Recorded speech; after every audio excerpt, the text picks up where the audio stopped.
ये बहुत आसान है और इसको मैं और आसान करने के लिए मैं आपको ऐसे 3 मंत्र बताऊँगा और 3 ऐसे सूत्र बताऊँगा जिससे शायद आपको एक हितकारी भोजन को सेलेक्ट करने में आसानी होगी। तो नमस्कार दोस्तों, very good evening to you all. आज मैं आयुर्वेद के पर्सपेक्टिव से आपके लिए कुछ जानकारी लेकर आया हूँ और उम्मीद है आपको पसंद आएगी। आयुर्वेद के अंदर हितकारी भोजन को बहुत ज़्यादा इम्पोर्टेंस दी गई है। हितकारी भोजन मतलब कि ऐसा भोजन, ऐसा खाना-पीना जो हमारे शरीर को न्यूट्रिशन दे और हमारे शरीर को स्वस्थ रखे। अब रोज़मर्रा की ज़िंदगी में हमें कैसे पता चले कि जो हम खा रहे हैं वो हमारे लिए हितकारी है या नहीं है? बहुत मुश्किल है एक्चुअली। पर सही मायने में उतना मुश्किल भी नहीं है, ये बहुत आसान है और इसको मैं और आसान करने के लिए मैं आपको ऐसे 3 मंत्र बताऊँगा और 3 ऐसे सूत्र बताऊँगा जिससे शायद आपको एक हितकारी भोजन को सेलेक्ट करने में आसानी होगी। तो आयुर्वेद के हिसाब से हितकारी भोजन वो है जो सीज़नल हो, जो रीज़नल हो और जो ओरिजिनल हो। इसका मतलब क्या हुआ? सीज़नल को समझते हैं पहले। सीज़नल मतलब कि वो भोजन जो ऋतु में आता हो। एग्ज़ाम्पल भारत के अंदर 6 ऋतुएँ मानी गई हैं। शरद ऋतु, वसंत ऋतु, ग्रीष्म ऋतु, वर्षा ऋतु जिसे हम मानसून भी बोलते हैं, शरद ऋतु और हेमंत ऋतु। और हर एक जो एक ऋतु है वो 2-2 महीने के साथ एसोसिएटेड है। तो वो भोजन खाएँ जो ऋतु के अनुसार आता हो, मतलब सीज़नल हो, यानी बाज़ार के अंदर वो चीज़ें लें जो उस ऋतु के अनुसार उगती हैं, उस ऋतु के अनुसार सबसे ज़्यादा आती हैं। उसके आपको 3 फ़ायदे होंगे। पहला फ़ायदा तो ये होगा कि जो चीज़ सीज़नल है, जो चीज़ उस मौसम के हिसाब से जो उगाई जा रही है, वो सस्ती होगी क्योंकि वो बहुत आसानी से उग जाती है। दूसरा फ़ायदा आपको ये होगा क्यों? क्योंकि वो सीज़न की है, आसानी से उग जाती है, उसके अंदर पेस्टिसाइड्स और फर्टिलाइज़र बहुत कम ज़रूरत पड़ती है, किसान उसको आसानी से उगा पाता है, तो आपको उसके अंदर पेस्टिसाइड्स और इस तरह के केमिकल जो है वो कम मिलेंगे। और तीसरा जो चीज़ है कि वो नेचर ने, वो प्रकृति ने उसी सीज़न के लिए बनाई है, तो वो हमारे शरीर को सबसे ज़्यादा लाभ देगी। एग्ज़ाम्पल के तौर पर मैं आपको बताना चाहूँगा कि अभी फूल गोभी का सीज़न है। सर्दी में फूल गोभी बहुत आती है, गाजर बहुत आती है।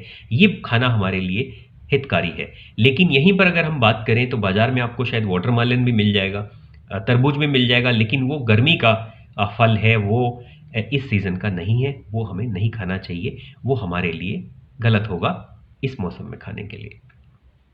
दूसरी अगर हम बात करें कि ओरिजिनल, ओरिजिनल को 2 तरीके से हमें समझना पड़ेगा। ओरिजिनल वो जो कि बीज ओरिजिनल हो, यानी वो बीज ऑर्गेनिक हो, वो बीज नॉन जीएमओ हो, वो ऑर्गेनिक तरीके से उगाया गया हो, सही उस बीज को, उस पेड़ को, उस पौधे को सही वातावरण मिला हो।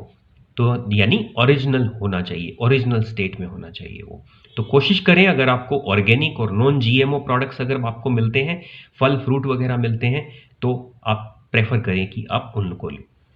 और दूसरा पॉइंट जो इसका है, वो ये कि जो भी प्रोडक्ट हम बाज़ार से खरीदते हैं, उसको जितना ओरिजिनल फ़ॉर्म में खा सकते हैं, उतना ओरिजिनल फ़ॉर्म में खाएँ, यानी जितना रॉ खा सकते हैं, उतना रॉ खाएँ।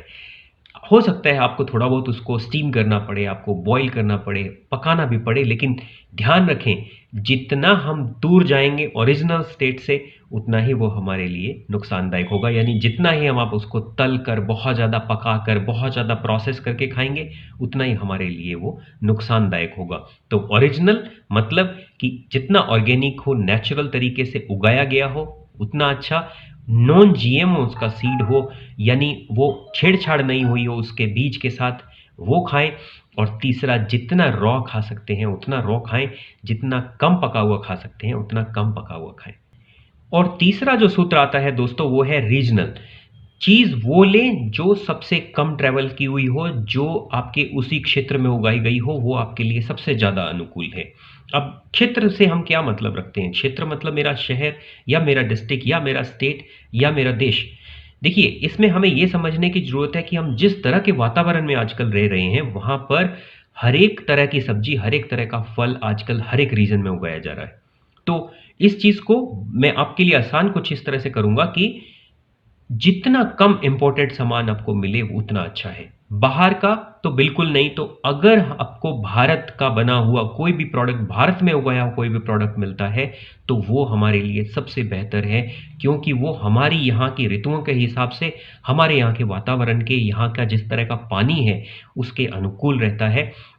और हमारे शरीर के लिए वो बेस्ट रहेगा। और अगर आपके स्टेट में, अगर आपके आसपास के क्षेत्र में जो चीज़ उगी हुई है, वो अगर आपको मिलती है, तो वो भी आपके लिए अनुकूल है। लेकिन जो भी इम्पोर्टेड सामान आता है, उसके अंदर 2 तरह की प्रॉब्लम आती है। एक तो ये कि हमें ये नहीं पता चलता कि वो ओरिजिनल है या नहीं, और दूसरी चीज़ ये कि वो इम्पोर्टेड है, यानी वो ज़्यादा देर तक शेल्फ में रही है। हमें ये भी नहीं पता होता कि वो किस सीज़न की उगाई हुई है, कौन-सा लॉट है वो। तो कई बार ये भी मुश्किल हो जाता है पता करना। ज़रूरी नहीं कि हर एक चमकती हुई चीज़ सही हो। तो दोस्तों, ये थे 3 सूत्र कि हितकारी भोजन हम कैसे अपने लिए चुनाव करें। पहला सीज़नल लें, दूसरा ओरिजिनल लें, और तीसरा रीजनल लें। उम्मीद है इस वीडियो से आपको कुछ नई जानकारी आज मिली होगी। आपके क्या इस बारे में राय है, वो ज़रूर मुझे कमेंट में बताइएगा। आप कैसे इन तीनों चीज़ों का सिलेक्शन करते हैं? क्या आप जो खाते हैं वो सीज़नल खाते हैं या नहीं खाते? आप जो खाते हैं, क्या आप ओरिजिनल खाते हैं या नहीं खाते? कैसे आपको पता चलता है कि वो चीज़ ओरिजिनल है? और जो चीज़ आप खाते हैं, क्या वो रीजनल खाते हैं या नहीं खाते? आपके लिए रीज़न का मतलब क्या है और कैसे आप इस चीज़ का चुनाव करते हैं? ज़रूर बताइएगा। नमस्कार, धन्यवाद।